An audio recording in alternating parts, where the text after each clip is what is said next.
everyone, nice to see you. My name is Aminetika Apel. We all know the story of Cinderella, don't we? The girl with the beautiful glass slipper. But have you ever stopped to think about the magic of that night? The rustle of her magical gown?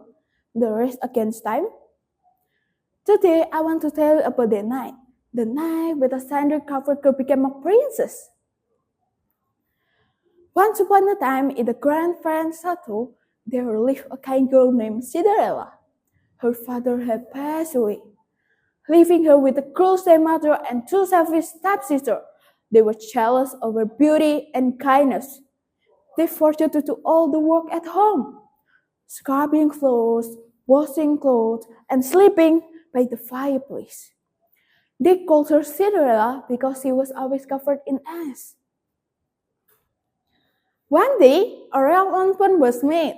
The prince was holding a magnificent ball for 3 nights, and every young woman in the land was invited. The stepsisters were ecstatic. "We must look perfect!" they screamed. They made Cinderella help them for weeks, choosing their fancy dresses and jewels. On the night of the ball, they laughed at Cinderella. "You think you can go? Ha ha ha! You have nothing to wear, poor rags!" They left, their carriage rumbling away, leaving Cinderella alone in her tears. Cinderella sat alone, heartbroken. She was crying. She wished more than anything she could go to the ball. And just as she thought, all hope was lost. Suddenly, a woman appeared before her in a puff of smoke. It was her Fairy Godmother. "Don't cry, my dear," the Fairy Godmother said with a twinkle in her eye. "You will go to the ball. Do as I said. First, go get me a pumpkin."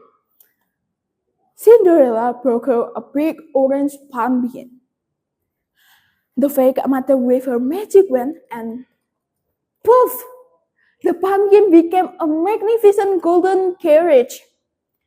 Next, the Fairy Godmother turned some mice into strong horses, a rat into a coachman, and some lizard into footmen.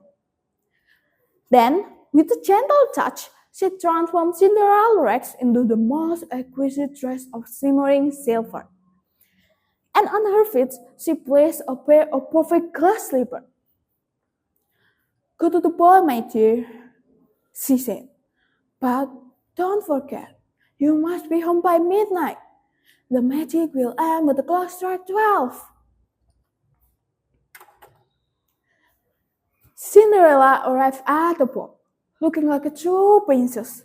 She was so beautiful that no one, not even her stepsister, recognized her.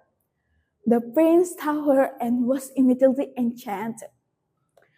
He asked her to dance, and they danced all night. They were lost in each other's eyes, forgetting everything. But then the clock tower began to chime. Bong, bong, bong. The first stroke of midnight.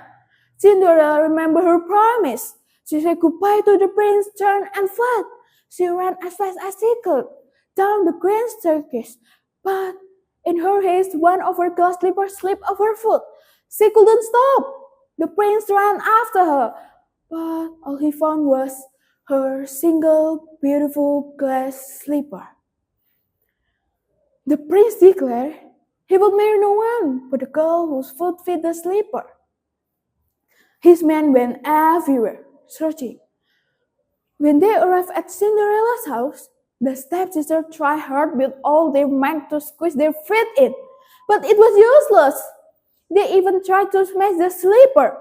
It doesn't work because the fake mathematics was too strong. The prince's man said, "Is there no one else?" The stepsister laughed. "Ha ha ha ha! Only the kitchen maid! Ha ha ha!" They brought Cinderella to meet the prince's man.